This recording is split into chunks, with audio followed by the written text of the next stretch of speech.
Welcome back to part 2 of Chasing the Game with Luis Robles. In the first half, we discussed his journey from Arizona to the Bundesliga and MLS as a player, as well as what he has learned as a parent in the youth system in the United States. In this half, we delve into the broader context of MLS NEXT, accessibility, and what the future may hold for American soccer. Let's get back into it. Luis, can I ask a question? You're obviously incredibly passionate and trying to help the youth soccer system in America. And we've talked a lot about MLS NEXT. Fortunately or unfortunately, our system is much more complicated than that. How do you, as a leader of MLS NEXT, as an organization, think about or partner with or talk to ECNL, USL, Elite Academy, and then I'm not going to go, I know those aren't all on the same level. We've all seen what the pyramid in the picture looks like. And then you've got EDP and you've got local teams, local by state, by region. Is there a partnership there? Like, is everybody trying to row in this, if it may not be the same direction, is there a similar direction? And if you were to project out 5 years or 10 years, does our landscape look any simpler or less complicated for families to try to navigate? So I'm going to start with that last part. I hope so. That is part of my motivation. And then I'll go into the bulk of your question.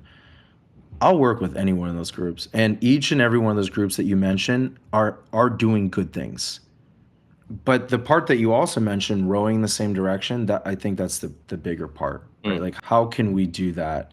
And at least from MLS NEXT perspective is, hey, like, we're going to go in this direction and we want to invite people. Like, we're not looking to cannibalize. And we started working with EDP, we started working with NAL, we started working with EAL. We're finding other ways to work with other groups. But the objectives are the same, as we want to grow the game and we want to develop more, better professionals that will have an impact on the professional game. And then that just ladders its way up to is like, man, in my lifetime, so badly, I want to see the U.S. men's national team win. I want CSA to do well. Like, my former coach, Jesse Marsh, is up there in Canada, and Major League Soccer serves North America, which is Canada and U.S. Yep. My passport says U.S., so I'm going to be biased towards that. But it is those two things. If we go work with this group, it's to grow the game. If we go work with this group, it's, hey, this is what we're looking at to develop better professionals. But all of those groups that you said, like, they're doing great stuff. And here's the other part is, like, most of those groups have been here before NEXT. Yeah. So we have to also have just the right perspective and humility of finding ways to work together and collaborate. But it goes back to when I was playing. As a player, it's like, oh, the league's trying to screw us, the league's this and that. And then when you get to that table and you start having those conversations and you start looking at the problems. And so when I think about that negotiation table as a player and then the league on the other side, it was when we realized, hey, this is what we want this league to be like. This is how we want it to grow. This is where we want to go. These are the compromises we're going to make. We were able to get closer to a deal. We're able to get back to play back in 2020. And so in the same way, all these people who are in the youth space, if we're looking as like, hey, we want to continue to grow the game. And by the way, youth soccer is the single biggest activator and influencer of soccer culture in this country. Those are all future fans. Yeah. Whether they're fans of Premier League or fans of La Liga or fans of the Brazilian national team, I would like to get them to a place where they're all fans of Major League Soccer and they're all supporting the United States. But, like, we got to up our game and make sure that we're providing something for them to cheer about. Yeah. But when you think about all those kids, it goes back to the jersey thing. When you're walking around Brooklyn, there's more soccer jerseys than any other type of sport. 100%. Yeah. But there's a really good chance that instead of it saying Forsberg and it being a Red Bull jersey, it's Mbappe and Real Madrid, or it's Holland and Man City. So we have work to do, but to me, it's just another challenge, a challenge that's going to take time. We have to be really focused on the challenges in front of us. We have to stay above the noise that may exist at times, knowing that there's always going to be criticism. It's just like being goalie of the New York Red Bulls. Like, team wins, you get a shutout, you're amazing. Team ties and it's 1-1, the goalie sucks. Team loses 2-1, goalie's awful. Let's like get rid of him. Like, you just have to stay focused on your process, be clear about your objectives, and stay above the noise. And I'm probably the greatest sideline coach in the history of soccer. I didn't hear you that much at the game. You know what?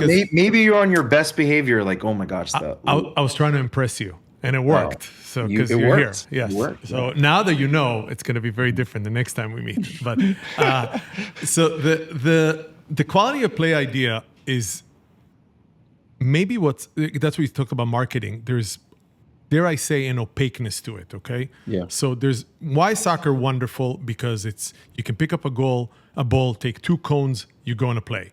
You have 6 formations, not more than that, a couple X's, couple O's. This is not NFL, not football, it's a very simple sport. Mm-hmm. Also, it has a goal at the end. You score a goal, you win, you don't, done, shakes hand, and we go. All of a sudden, we're introducing something that is subjective, dare I say, to how you quantify what is a successful performance. Can you talk about that a little bit, and what was the idea behind it? Also, how do you kind of challenge that kind of criticism? Yeah, there's been a lot of feedback, positive and negative. For us, it's just more opportunities to continue to improve and make it better. But our challenge at Major League Soccer and at MLS NEXT is, do you want to develop professionals, right? That's one of the objectives. We want to develop better professionals, and we want to continue to push that higher and higher and higher. And as we look to solve that equation, we see the player development puzzle as a very complicated one. And there's no single piece that solves the puzzle. It's putting all of it together. And so when I joined MLS NEXT, U13s and U14s, no competition at the end of the year. There was standings, but the standings, they led to nothing. So really all it was you look at the standings on the website and like, okay, no league winner, there was nothing. And I just asked why that was, and I really respect the answer that I got. But I challenged it, and that's just sort of the person that I am, is when I think about younger me, there was never a time I didn't want to compete. There was never a time that the result didn't have an impact on me. I mean, for better or for worse. And I think that was part of my development. So at 11, 12, 13 years old, when we played State Cup, I remember the results. Oh, yeah. So do I. Yeah. Absolutely. We lost every single year in the summer. It wasn't until my senior year we made it to the final, and we lost that too. And so just competition is so important, and introducing competition, the type of competition, I think is equally important. And so U13 and U14 is pre-formation. Actually, I'm not going to go there yet. So the other challenge that we have at Major League Soccer is that up until now, we've never been able to catalog our players. And so, sorry, when you say we, do you mean the league? Because I mean, he's young enough where they were using VO or Trace or one of the video technologies, right? So you're saying at the league level you didn't have it, but at the club level they had it. Maybe we don't know, right? Because it wasn't necessarily mandatory. Yeah, exactly. Yeah. Okay. And so then the bigger challenge is, remember, Major League Soccer is single entities. So whatever we do for one, we have to do for all. And when we're solving this, we're solving it collectively with our clubs, but like we don't have a lot of video or even data to go back to as we're talking about developing better professionals. So that's where Toca came in. And the more and more we went into Toca and started to figure out their capability, because here's the other piece. You said opaqueness about quality of play. One of our biggest challenges is our we haven't been effective of communicating to everyone. Yep. Right. We communicate to our directors, we communicate to our coaches. It's not as if we're speaking directly to the players. It's not as if we're speaking directly to the families. We rely heavily on our directors and our coaches to transmit our message. And with that comes challenges. And because we haven't done that, I think there's a thought that maybe what we're doing is AI. I'm telling you right now, it's not AI. Yeah, we put a huge investment that every single game is analyzed by a human analyst. And it takes 4.5 hours for us to do one game. And what we're looking for is moments of significance. So it's nearly impossible to eliminate subjectivity, because even when you're on the sideline and you're watching a build-up, You're like, oh, good pass. Oh, that wasn't that great. Oh, nice touch. Of Oh, course. great cross. Excellent finish. And then the person next to you is like, excellent finish. That was right at the goalie. The goalie missed it, right? Absolutely. Or that was a lucky. There's always subjectivity. And so what we look to, Except with me, I'm completely objective all the time. Absolutely. So, yeah, thank you. I appreciate and also- this. Yeah, right? exactly. A goalie's mom, it was always everyone else's fault. I not just my want to make sure everybody here knows this, but let's continue. That's what we're looking to capture is those moments of significance. But I mean, it's such a tangled web, because now going back to the strategy, when I played at 28 years old was the first time I had access at all times to video. That was pretty late in my career. But it was actually no surprise that at 28 years old, my career trajectory took off. And what it was is, as a goalkeeper, is I was watching video and I was learning from my mistakes. And so now as a league, what we've decided is we're going to invest in this platform to give video to the younger generation, to give video to coaches. And we're going to analyze it, because we also know we're in a TikTok generation and we don't expect players to watch a 70, 80. But because an analyst is watching it and this play got cataloged as something, whether it's positive or negative, you watch the sequence and you could see how it impacted the play. And so what's really important is that we're not advocating for a style of play. We're not advocating for it has to be done this way.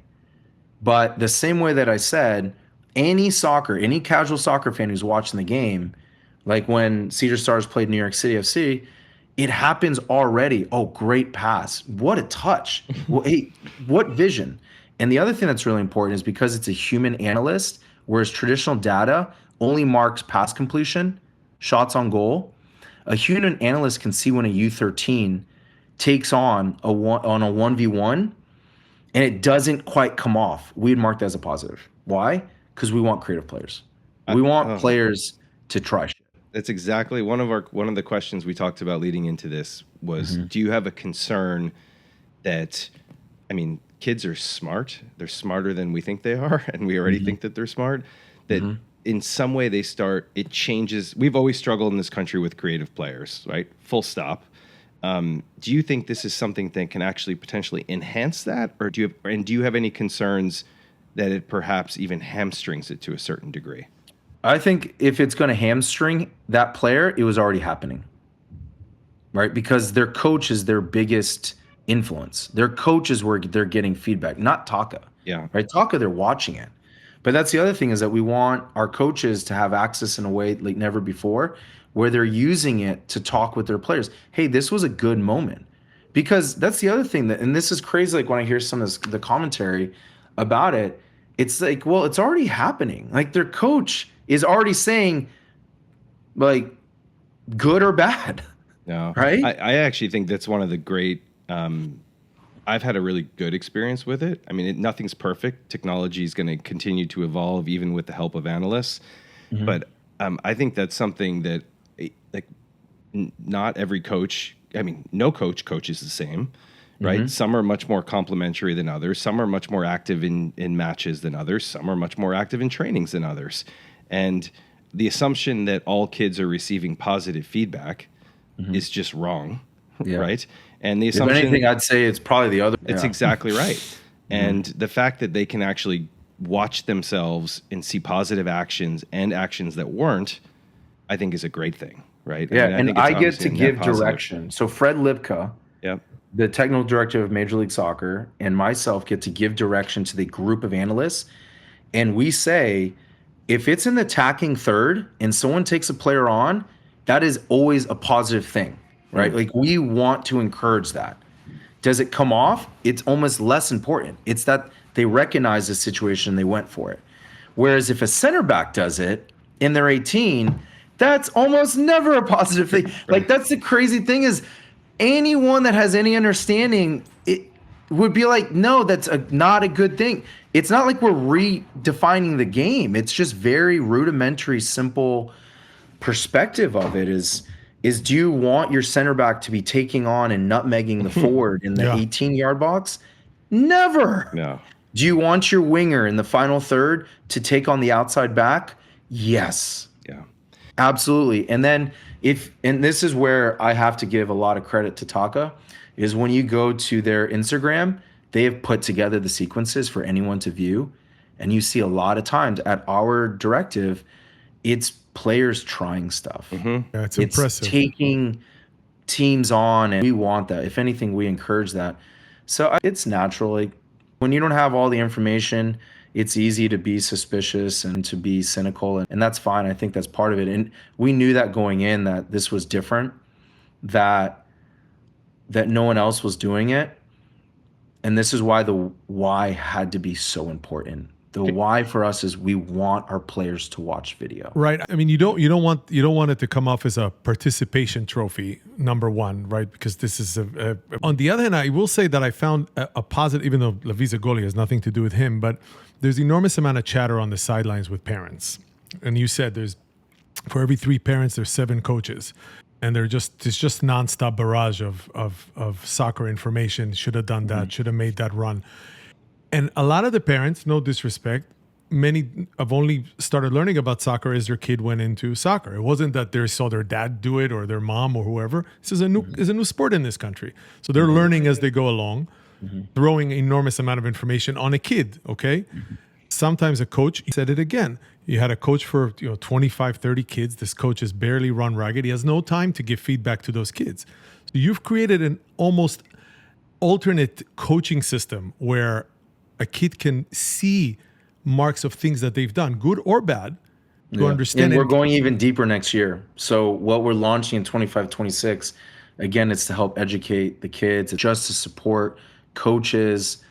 You're absolutely right. Like, there's just so much to it. And there's just also a lot of misinformation out there. And we're trying to fill the space, and we're not going to be perfect at it, but using Toca as a development partner, we're getting closer to serving coaches who don't have time to cut video. Yep. We're getting closer to players who may not be getting the feedback that they need each and every week. This is what I'm talking about. And then we're getting closer to what families want.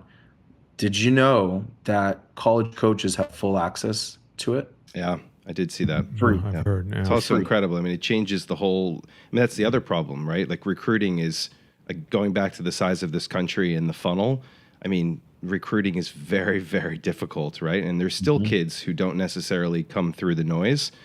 So I think this amplifies and it breaks down some of those silos. Yeah, I mean, and we look to highlight our players. So when I just had a meeting this past week with 6 college coaches, and we were going through all the new developments and just how do you, and we're asking them for how do we make this better?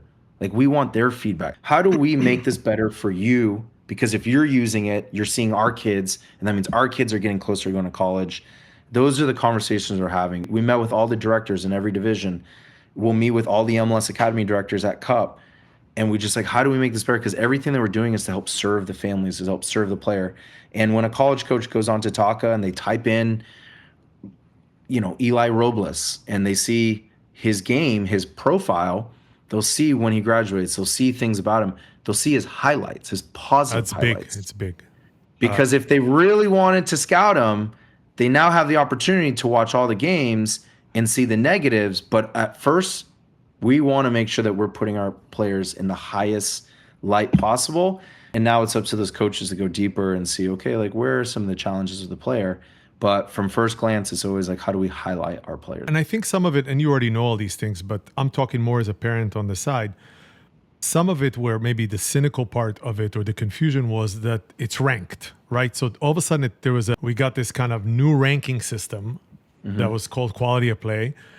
It felt like another gamification or another competition or releasing it on else. Friday. It didn't feel, the more I learn about the system on my own, and of course, dialogues like you and listening to, I'm privy to listening and hearing, and I've heard many interviews with you, I started to understand the benefit to the individual player, secondary kind of coaching, more analytical side. The issue was, as reception, is the table, the team table. Have you heard that criticism? Is that something you thought about? But Laurent, before Luis answers this, because his answer is far more important, but irony around this is that the parents are the ones who are talking about it. Oh yeah, this is. If I show you my WhatsApp group I don't in know, NYCFC, I don't know how much the kids actually are talking about it or care. To a degree, yes, but for some reason, it's always the parents. But parents funnel. Well, the parents are cutting the checks. Yeah. Right. The parents are the ones that are driving. The parents are the one that are investing their free time. So I'm glad they're talking about it. If anything, I wish I could give them more information. I wish that, and this is why I'm so happy to be on this podcast, is because there's going to be tons of parents that listen to this, and if they can hear the objective, they can hear the understanding of it, and it helps in some way. Amazing. You guys you're helping us, and like we all play a part in it. And so this is really significant to be able to share this with as many parents as possible. But yeah, you're right. The parents are talking about, when I was at that New York City game, there was a parent behind me. I gotta know who. He's like after that, you tell me after the show. He was on my team, actually. I'd never seen the guy before. And he's like, why? I don't understand why they have this stupid rule of shortening the field. Oh, and he just went on and on and on about it. I'm sitting next to my wife. And I finally turned around and was like, I created that rule. I will share with you if you want to know why we did that. But it's another revealing, like we did something that in our perspective enhances player development.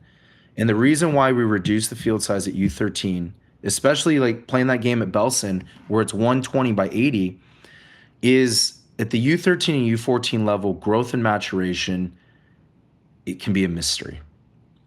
On that field, there was a center back that was 6'3", and there was a player that was 4'4". Yep, I know both kids.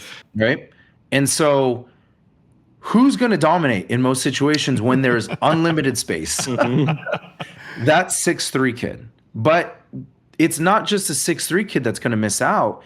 Is in that moment, because the field was so big, and I think you can attest this, the field was so big, if we had a counter for how many times each player touched the ball. Yeah, I was going to say, it's all about the touches. It wasn't enough times. Yeah. Right? When we're talking about repetition, when we're talking about practice, when we're talking about how do we get more moments into where are the money parts of the game, the final third.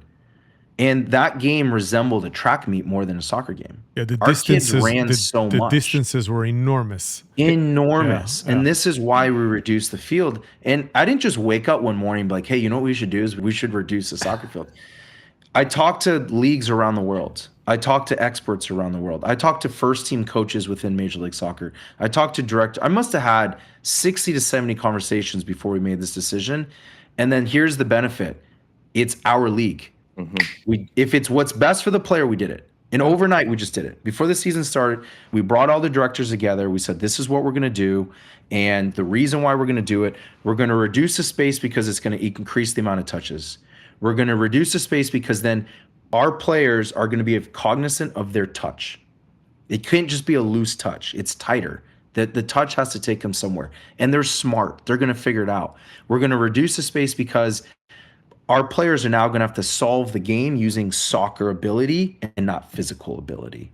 We're going to reduce the field size because we're going to get more actions to goal. Again, like all of these things are positive for player development, and that's why we did it.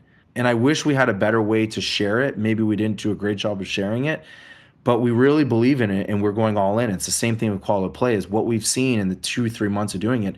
We're going, and by the way, the biggest benefit of quality play is for the first time, 13s and 14s, they have an end of year competition at Cup.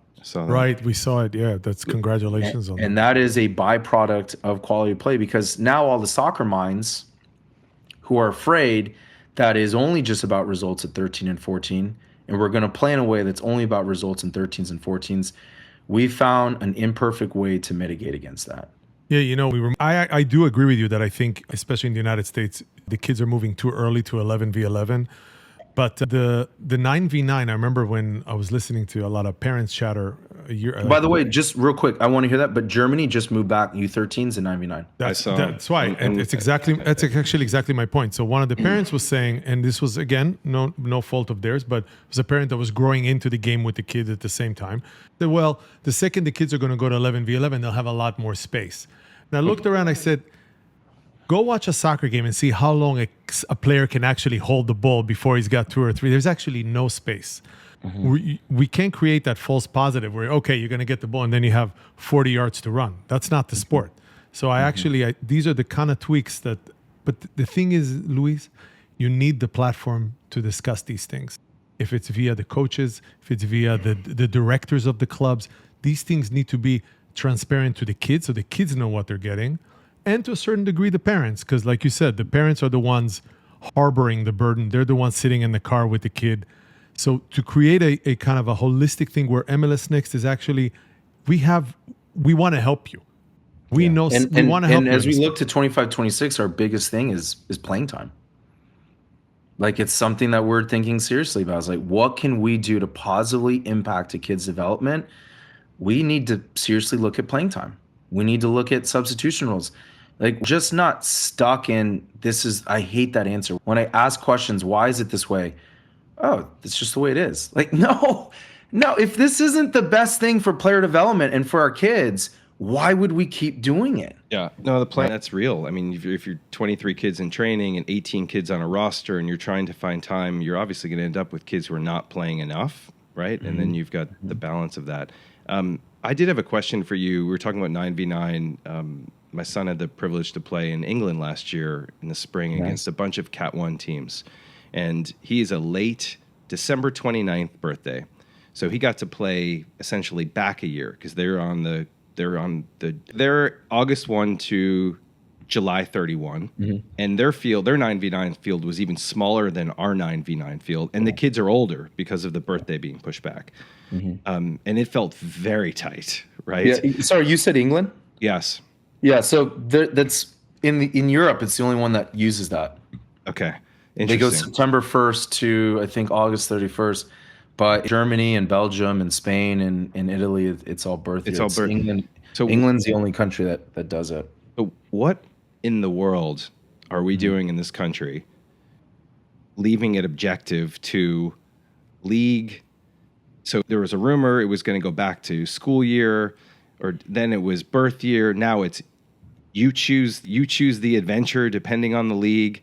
So where are we going with it? And MLS, I'm assuming, MLS Next is staying with birth year. Is that correct? Yeah, I mean, the reason that we're staying with birth year is because we also have other considerations. So it's a lot easier, right? Okay. And I mean, that's the tough part of that conversation is like when I watch my daughter play U9, she plays with her classmates. So like, that's amazing. It's beautiful. Like, she should at that age be playing with her classmates. So everyone's in third grade and that's great. It's just, if everyone thinks that birth year versus school year is the one size fits all answer that's going to get us closer to winning the World Cup, like that's the wrong conversation. Yeah. I just think at certain points a different answer for that question. Yeah. For where we're at and in our space, at least the U13 to U19, you can make an argument maybe because like my son's an October birthday, so he's the only 6th grader on his team. Everyone's in 7th grade. I've found tremendous benefit because it's like he's playing a year up all the time. Yep. But eventually it just levels itself out. At least in that real competitive space, it just levels itself out. I think so too. But and what I was saying is that we help consideration, and it's something that we have to really take on next year as on our new tier of competition. You're allowed to play high school, right? So what happens is in that region or wherever you're playing, the schedule stops. So that in New Jersey, if the high school season is in the fall, there's no games in the fall. And then once high school is done, they start it back up. So there is a kid that's in 8th grade who could get trapped. Yeah, my son is the same. I mean, that's his exact situation. So we just created a consideration is that during that time period, that kid is able to play down. And it's no problem at all. I thought that was actually even for full-time players and part-time players.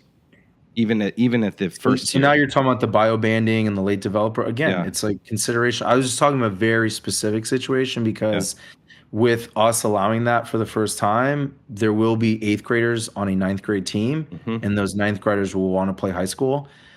So now what you're talking about is the bio banding late developer rule that we have. Yep. And there's kids on my son's team that they're 2011s, they play with the 2012s. and I think it works phenomenal. I think it's great. I mean, the flexibility for it across the board is a huge do win. what's right for the player, and that North Star for us, it's that filter that we use. What's best for the player? This is what's best for the player. Let's figure out how we can let that happen for the player. Even as we go into Cup, there's been situations with some of the clubs that are in the competition. Hey, like, this is our situation. This is our situation. Like, as long as it doesn't change or compromise the integrity of the competition, if this is what's best for the player, let's do it. You know, let's figure it out. And that's the flexibility that we have, that we continue to know that it's a blessing, right? For Major League Soccer to have these objectives of growing the game and developing the next generation of professional to advance the pro game, that helps define it, but it's all under this idea of like what's best for the player. Yeah, and if we can help and we can action it, then we're going to do what's best for the player. This is why we're doing U13s, reduced field size. This is why we're looking at changing the substitution rules for the youngers. This is why we're trying to figure out how do we encourage as much playing time as possible for the youngers. This is why quality of play, it's like really when you focus on those 13s and 14s and that pre-formation and them coming through that growth spurt, there's just so much mystery. And this is also what research has shown is where a lot of players stop playing. Yeah.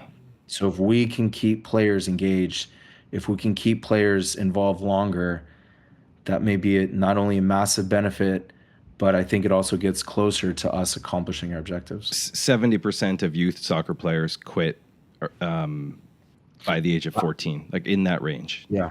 I saw that most players drop out right at 12, like 11 and a half, 12, but I think it's the same, right? Whether it's 12, 13, 14, that's that pre-formation. And it goes back to the beginning of the conversation. Those kids, they go up against some really, really highly skilled kids. And then you peel back the layer of those other kids and they got private training. They had this, they had that, but it sort of levels out. If we can keep that kid in as long as possible. Agreed. Yep. It levels out. Yeah, for sure. Right. And that 11 to 14 is so challenging because of growth and maturation, because of time spent working on deliberate action. But the kids that are supposed to make it at that level, they make it. Like the kids that are supposed to make it at the level, they figure it out. But there's no one in the world that can look at an 11, a 12, a 13-year-old and predict where they're going to end up. If they could. I remember reading an article, I think it was in The Athletic, and it was the director of La Masia, right? World-renowned La Masia. And he says, if you can find a guy who can predict where an 11-year-old is going to be, that's going to be a really rich person, right? Like that person doesn't exist. Yeah, and Lamine Yamal is not the subject of that experiment. But I think he actually quoted that. I think he actually referenced, no one could have known that Lamine Yamal at 11 Really? years old. Oh my gosh, that's amazing. Yeah, it's a really fascinating article actually. But again, this is why we spend so much time thinking about the youngers, because now let's sort of separate that from 16, 17, and the 19s. That's performance. Yeah. Right? Like there's no way to get around it. Like at that point, it's let's figure out where these kids are supposed to be. Are they going to college? Are they going to Next Pro? Are they going to first team? Right? There's a certain point where you hit it, and that's why other leagues in the world start to introduce the standings, because it is about performance. Well, this I don't want to take more of Lewis's time. This is just so we're going to do it this way. First of all, this is definitely to be continued because we didn't talk about your career, which had 1,000 questions about. Days, stop man. it! It's 1,000 questions about that. We didn't talk about. We want to talk about more about you as a dad. There's just so much to cover. What we did focus on today was incredibly helpful, and I came a little skeptical. I've heard you speak many times, but man, you were just got it. I mean, it's spot on. And this is very exciting to think about how much energy goes into helping these younger kids, trying to kind of continue this game that we love so much, and maybe even building a new American profile for kind of what is that next generation American player. And hopefully when we develop these extraordinary academy players, they don't leak out to Europe, but they actually would choose to stay in the MLS. Which is how you sell T-shirts, right? I mean, it's how we sell T-shirts. Yeah, I mean, that's the goal, right? Like, it's not only to help the national team the men's national team win the World Cup, but to elevate MLS, for MLS to be the destination.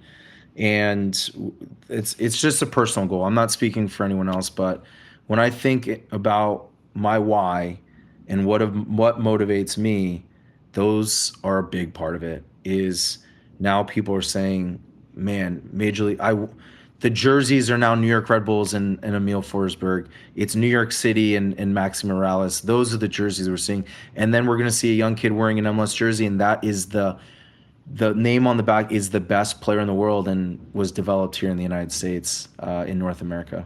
Yeah, I certainly leave this conversation thinking how fortunate we are that we have somebody with your experience and thoughtfulness and focus and attention on this, because of the millions of families who are heavily invested in the kids who dream. So thank you for all the work that you and your team are doing. It's pretty incredible. I appreciate saying that. It was really kind of you guys, and thanks for having me on. And we'll have a date in 3-4 months and follow up again and see where quality of play is, see where NYCFC stands, and we'll revisit. Keep me accountable. Okay. We got to keep pushing the game forward. Wait, Luis, can we 1 more minute for rapid fire? Yeah, absolutely. Okay. Which pregame experience is more stressful, pro goalie or as a dad? Pro goalie. As a dad, I have so much fun making pasta for my kids. I have so much fun curating the playlist. The one thing I don't miss about playing is how I was always stressed. I don't remember who I was talking to. It was a goalie that just retired. I think it was Steve Clark. And he was like, hey, how are you feeling? Like, what's it like on the other side? It's like, dude, if the only pressure I feel is my PowerPoint ready for the 2 p.m. Zoom, as opposed to like when we were playing every single day. And I was in New York, so there was pressure all the time. And the guy who was behind me was so good. Like, I was stressed all the time. So that's an easy one. Okay, what about this? Get harder. Brad Friedel or Casey Keller? Casey Keller. He went to University of Portland. That's why I went to University of Portland. Oh, it was too easy. Could see that one coming. Your favorite teammate of all time? There's a couple at Red Bull. Like, when I think about we had some special groups. I'm just going to chalk it up to that 2015, 2016 group. Those 2 seasons was incredible. And my biggest just like that drives me crazy is we should have won in 15. Like that was our year. And I'm sorry to all the season ticket holders and the fans that we didn't win. We were such a good group. 2015. So that group 15 and 16 was special. That's great. And what manager had the greatest impact on your career? Professionally or all time? Manager. Professionally. Jesse Marsh. Easy. Yeah, incredible. Yeah, Jesse Marsh. He is incredible. Awesome. But I have to also say Mike Pecky, because like when I started, for different reasons, when I started in 13, like I wasn't doing well. It's easy for the Red Bull fans to be like, oh, he's this and that and that. And it's like, if you go back to 2013, I gave up a really bad goal in Chicago. I gave up a really bad goal in Toronto. I gave up a really bad goal at home against Chicago again. It wasn't until my birthday. I remember the day specifically. It was May 11th of 2013. It was at Gillette Stadium, Foxborough, Massachusetts. If I didn't do well, I'm pretty sure they were going to replace me. And leading into that game, I was standing next to the goal. It was practice. It was at Red Bull Arena. It was the training, match C-1. Mike comes up to me, puts his arm around me and says, I believe in you, man. And I don't know if he really did. Sometimes, like, as a coach, like, you got to make stuff up to like get the best out of your players. If he has no idea what sort of impact that had on me. I haven't looked back. I did not look back after that. Like, to have the support of the manager at that moment, and he's like, I believe in you. You're going to be fine. Then I went on that incredible run of 6-7 just solid, consistent years. And words are powerful. Yeah, sure are. And leadership is powerful, and it can go both ways. And at that moment, his leadership was positive, his words were positive, and it changed the trajectory of my career. You're an extraordinary guy, extraordinary athlete, really just a figure to look up to. I was privileged enough to sit next to you at a stands, and it's just really just an honor to have you here. And we're all in, man. We're all in. Yeah. Thank you very much, Jess used to man. say that all the time. Man. See, I got, man, I'm full of it today. I got so many nuggets. You're on fire. Yeah. All right. Guys, thank you so much. I Thank you. appreciate Thanks, all Luis. of it and best of luck. Okay, and we'll Cheers, be in man. touch. Okay, ciao. That was such a wide-ranging conversation. What stood out to me is how Luis frames the challenge of youth soccer in the US as both a numbers game and a systems game. You know, he talked about the funnel. You've got millions and millions of kids, but only so many pathways. And he pointed out that MLS Next has the opportunity to expand that funnel, not just to serve a tiny elite group, but to create more opportunities overall. It's big picture thinking, and his willingness to never be satisfied, to look to continue to change where change is needed and necessary to create a better experience for the players and everybody involved in the ecosystem. Yeah, you know, of course, I'm stunned that Luis is spending this time with us, and I'm honored. But I'm even more stunned at how good you are at asking questions. I wish you asked me some questions like that. But anyway, for me, this was very personal. It wasn't just talking theory. He's talking as a dad. He's talking about encouraging his son to play in the park. We talk about pickups all the time, reminding him to just be a kid. And we forget that. And this resonated with me because we feel the grind, right? The travel, the training, the pressure. So hearing someone who's been at the top, at the pro level, say, unstructured play still matters. I think that's the quote. That's pretty amazing. It is. And, you know, it's also connected to the bigger cultural question. I think the conversations that you and I have had preparing ourselves for these respective podcast interviews, there's really one consistent theme here, which is that culture matters a lot, especially as kids get older and have greater distractions. And, you know, we talk about the fact that at least here in Brooklyn or in New York City, you walk around and you see just as many, if not more, kids wearing international football jerseys than you do seeing them wearing American football jerseys or baseball or basketball jerseys, but they're not MLS jerseys. And I think that Luis and others at MLS and MLS Next want to try to figure out how to change that, but it's not a simple answer. And it starts really, really at the foundational level. And what that looks like in the US will evolve a lot over the years. Exactly, Matt. So I just want to say thank you to Luis. It was inspiring, honest, energizing. To all our listeners who stuck with us for these two parts because you thought this was insightful, thank you. We appreciate your time. And if you like what you heard, please subscribe. Super helpful. Or you just feel sorry for us. So, Matt, I'll see you next time, man. Thank you. Thank you, everybody.